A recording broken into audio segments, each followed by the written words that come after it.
시작합니다. 안녕하세요. 저는 올해 30이 된 남자입니다.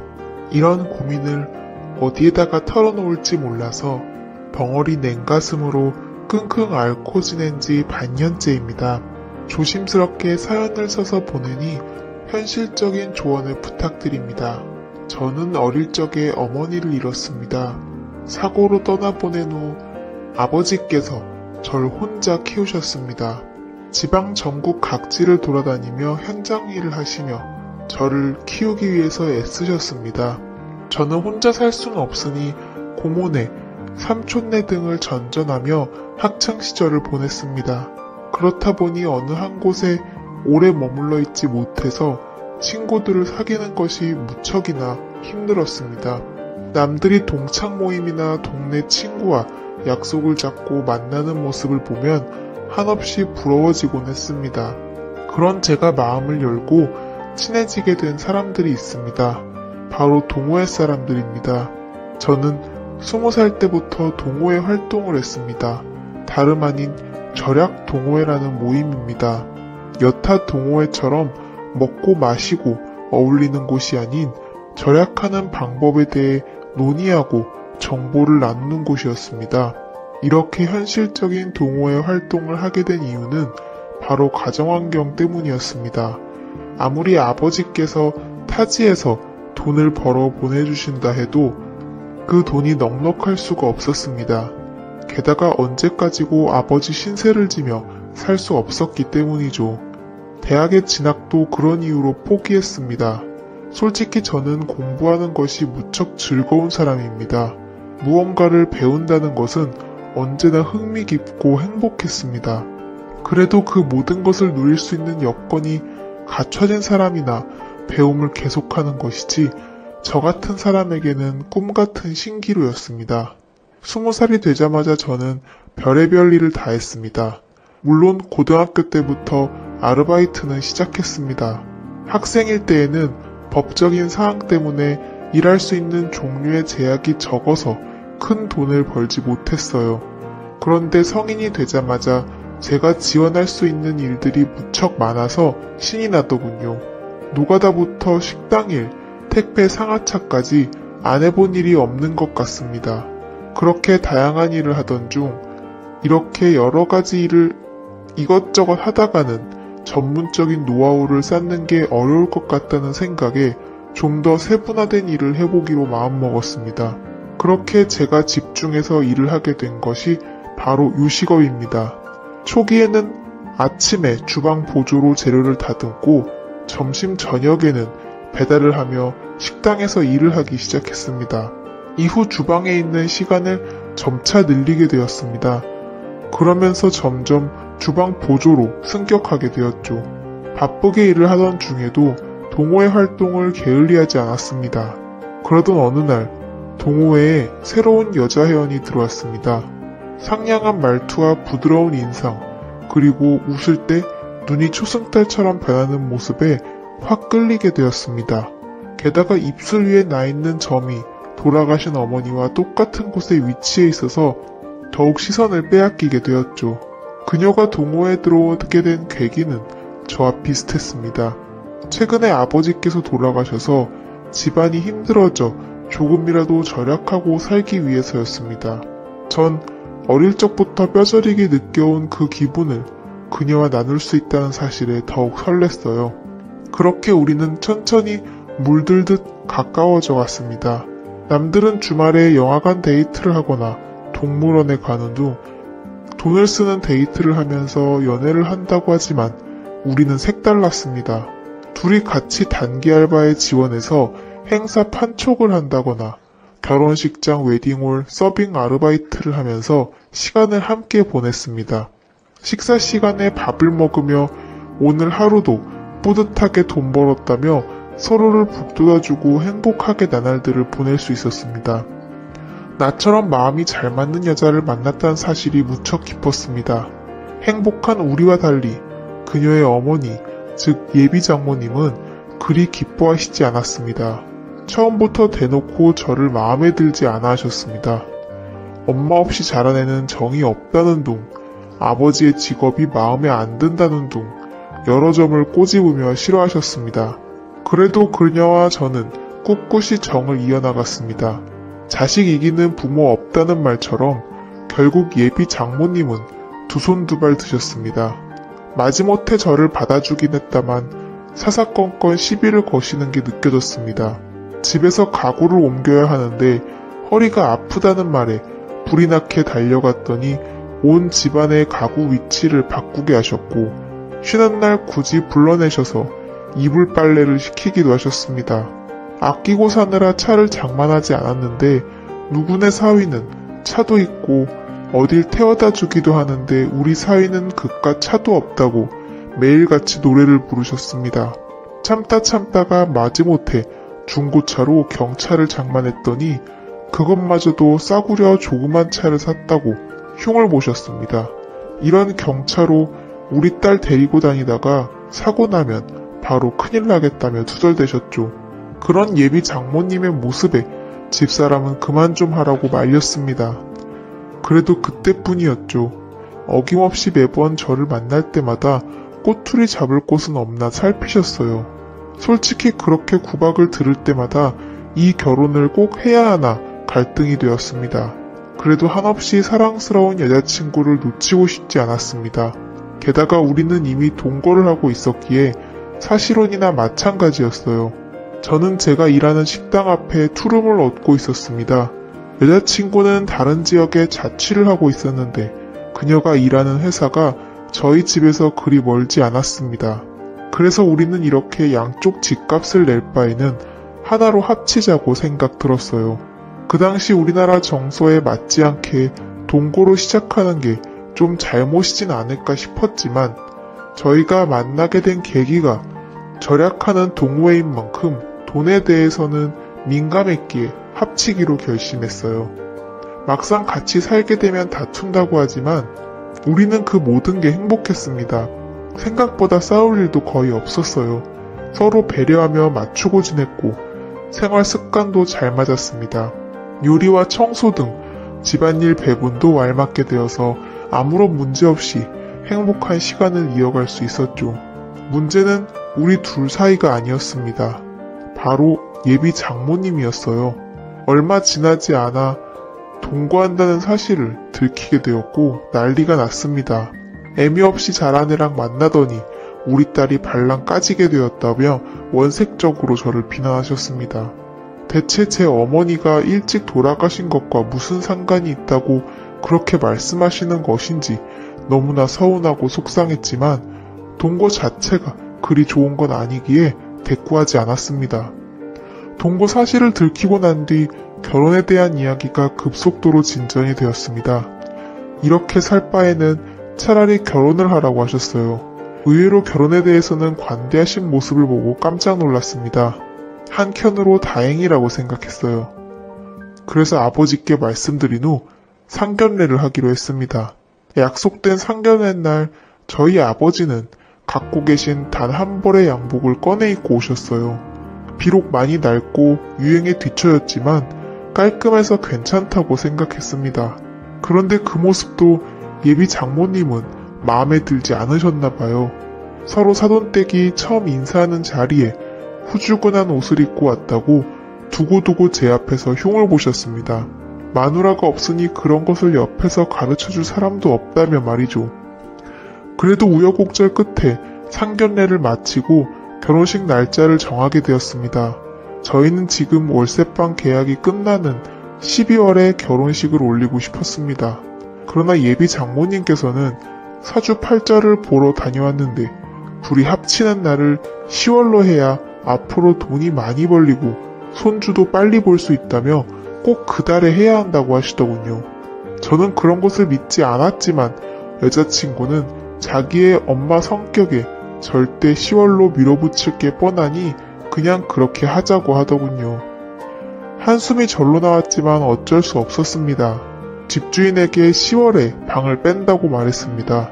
그러자 계약보다 2달이나 먼저 빼는 건 안 된다고 예정대로 12월까지 월세를 내야 된다고 하더군요. 2달치 월세가 그냥 꽁으로 나갈 생각을 하자 속이 쓰렸습니다. 제 마음 같아선 그 집에서 2달을 더 살고 나가고 싶었지만 장모님은 그것도 허락하지 않았어요. 결혼하게 된다면 장모님 댁 근처에서 거주해야 한다고 본인이 봐둔 아파트로 전세를 계약하라고 말씀하셨습니다. 신혼부부 대출을 이용해서 전세하면 그리 무리 없을 거라며 막무가내였어요. 그 어떤 것도 제 스스로 결정할 수 있는 게 아무것도 없으니 점점 화가 나더군요. 그래도 끝까지 꾹 눌러서 참았습니다. 마음에 안 드는 사위를 드리는 장모님의 마음도 이해하자 싶었어요. 아버지도 그냥 그쪽 집에 따르라고 하시더군요. 솔직히 양쪽 다 한부모 가정인데 왜 이렇게 우리 집만 눈치를 봐야 하는 건지 모르겠어요. 단순히 저희 어머니께서 돌아가신 지가 더 오래라 그런 건지 답답해 미칠 것 같았습니다. 어쨌든 10월에 결혼식을 올리기 위해 예식장을 알아보기 시작했습니다. 식장은 저희가 마음에 드는 곳으로 하라고 하셔서 이리저리 알아본 결과 일정이 빠듯해서 몇 군데 없었어요. 그중 식사가 제일 맛있게 나오는 웨딩홀로 예약을 했습니다. 그렇게 결혼 당일 많은 분들이 오셔서 축하해 주었어요. 아버지도 드디어 제가 장가를 가게 되자 모든 짐을 내려놓을 수 있게 되었다는 표정으로 행복해 하셨습니다. 그런 아버지의 표정을 보니 저도 모르게 눈물이 찔끔 나왔어요. 한평생 저를 키우기 위해서 고생하신 아버지의 투박한 손이 보였습니다.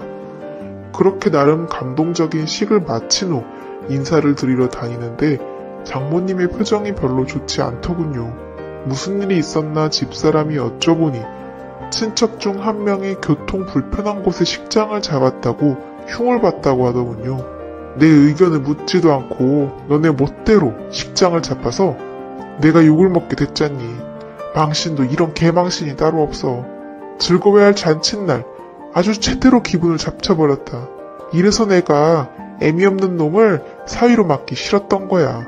경우가 없어. 가정교육을 못 받아서 그래.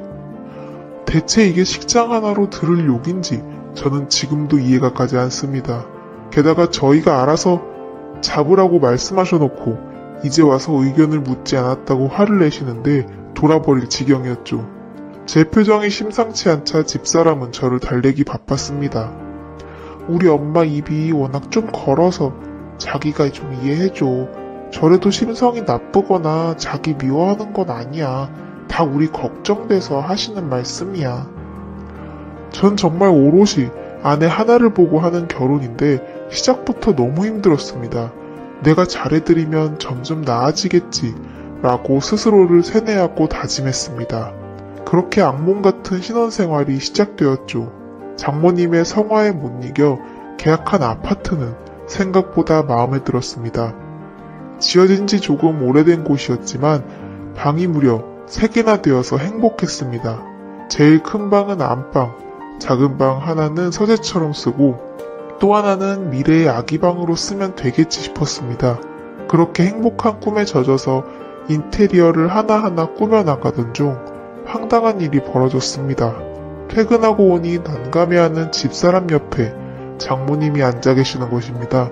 장모님 어쩐 일이세요? 연락도 없이. 아무 생각 없이 건넨 말에 장모님은 팩 쏘아붙이며 화를 내셨어요. 내가 내 딸네 집에 오는 건데 굳이 연락을 하고 해야 되니?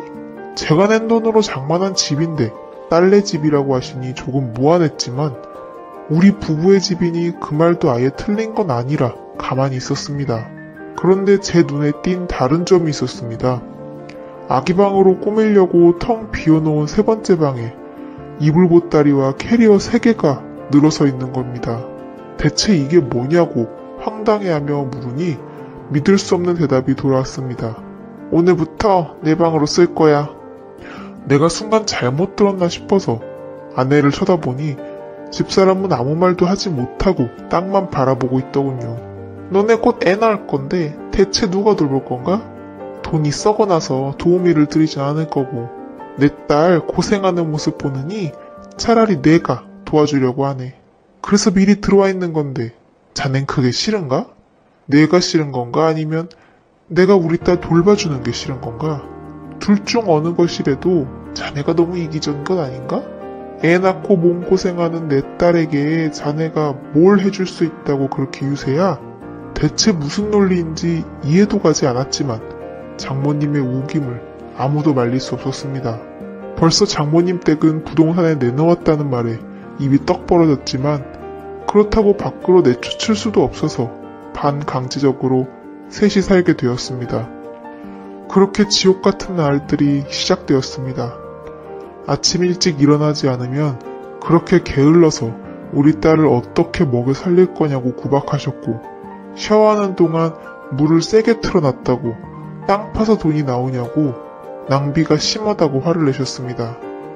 장모님은 그냥 내가 숨을 쉬는 것 자체도 불만이지 않으실까 이야기를 하니 집사람은 웃으며 그건 말도 안 된다고 하더군요. 나는 속이 썩어 들어가는데 집사람은 그냥 엄마가 까칠하다라고만 넘겨버리니 저만 이상한 놈 되는 것 같았습니다. 그런데 문제는 그뿐만이 아니었어요. 장모님이 자꾸 우리를 엿보는 것 같았습니다. 정확히 말하자면 우리가 아닌 저를 말입니다. 처음엔 자의식 과잉인가 싶었지만 날이 갈수록 점점 뚜렷해지고 심해지는 모습에 식은땀이 절로 흘러나오더군요. 집사람에게 은근슬쩍 이야기를 해봤지만 말도 안 되는 헛소리 하지 말라고 마구 웃더군요. 전 진지하게 정말 장모님이 날 자꾸 엿보신다고 하니 자기 엄마를 이상한 사람으로 만든다고 오히려 저에게 화를 내기 시작했습니다. 그렇게 우리 엄마랑 사는 게 싫으면 차라리 나가시라고 하면 되지 왜 그런 식으로 거짓말을 하냐고 하는데 정말 미치고 팔짝 뛸 노릇입니다. 처음엔 별일이 아니었습니다. 퇴근 후 옷을 갈아입으려는데 갑자기 안방문이 벌컥 열렸어요. 화들짝 놀라서 몸을 가리니 장모님이 대수롭지 않은 듯 빨래 갖다 놓으러 들어왔다고 하셨죠. 볼 것도 없는데 뭘 가리냐고 하셔서 멋쩍게 넘겼지만 그날 이후로 매일같이 제가 옷을 갈아입는 그 시간에 빨래를 갖다 놓으러 들어오셨습니다. 하루는 제가 문을 잠갔더니 미친 듯이 마구 문을 두들겨서 이러다 부서지겠다 싶어 황급히 열곤 했습니다. 이뿐만이 아닙니다. 휴일에는 피곤해서 조금 늦잠을 자고 싶어서 잠을 자고 있으면 저를 깨운다는 명목으로 이불을 걷어 젖혀버립니다. 전 아직까지 혈기왕성한 시기라서 아침이면 신체적인 반응이 일어나 있는데 그 모습을 빤히 보고 계시는 겁니다. 너무 당황해서 서둘러 가렸더니 딸만 키워서 처음 보는 광경이라서 눈을 못 뗐다고 하시는데 저는 할 말이 없더군요. 또한 소파에서 낮잠을 자고 있는데 뭔가 기분이 이상해서 일어나 보니 제 티셔츠 속 안으로 장모님 손이 들어와 있었습니다. 놀라서 뭐 하시는 거냐고 물어보니 제가 잠을 자면서 막 헛소리를 하고 식은땀을 흘리길래 열이 있나 어디 아픈 건가 싶어서 열을 재려고 했다고 하시더군요. 보통 열을 재는 것은 이마에 손을 대지 않습니까? 그런데 티셔츠 속에 복부에 있었으니 이건 정말 이상하다고 느낄 수밖에 없었습니다. 그러던 중 제가 정말 정색을 하고 화를 낸 적이 있습니다. 화장실도 제가 씻을 때 가끔 불쑥 문을 여시길래 항상 습관적으로 잠궈놓고 씻기 시작했습니다. 그러던 어느 날 퇴근 후 씻으려고 화장실에 들어갔는데 문 손잡이에 잠금 버튼이 없는 겁니다. 황당해서 이리저리 둘러봐도 없길래 물어보았더니 집사람 왈 장모님이 공구로 뽑았답니다. 대체 이걸 왜 뽑았냐고 어이없어서 여쭤보니 요즘 테레비 속에서 안 좋은 이야기를 들었답니다. 연예인들이 가끔 우울증이 오면 그렇게들 화장실에서 안 좋은 선택을 한다며 잠겨있으면 구조하기 힘들어서 골든타임을 놓친다고 그걸 방지하기 위해서 화장실은 잠금 장치가 있으면 안 된다고 하더군요. 그 말에 어이없어 하고 있는데 집사람은 오히려 장모님의 말을 신뢰하는 모습이었죠. 아내는 똑소리 나는 여자인 줄 알았는데 자기 엄마의 말이라면 저렇게 맹목적으로 믿고 있다니 참 아이러니했습니다. 더 이상 이 집에서는 맘 놓고 씻지도 못하겠다는 생각에 사로잡혔습니다. 이 이야기를 사연에서 처음 털어놓는 건 아닙니다. 직장 동료에게 제 이야기가 아닌 마치 다른 사람 이야기처럼 조심스럽게 물어보았더니 그런 장모가 어디 있냐고 지어내지 말라고 웃더군요. 아무도 믿어주지 않을 것 같아서 저도 어쩔 도리가 없었습니다.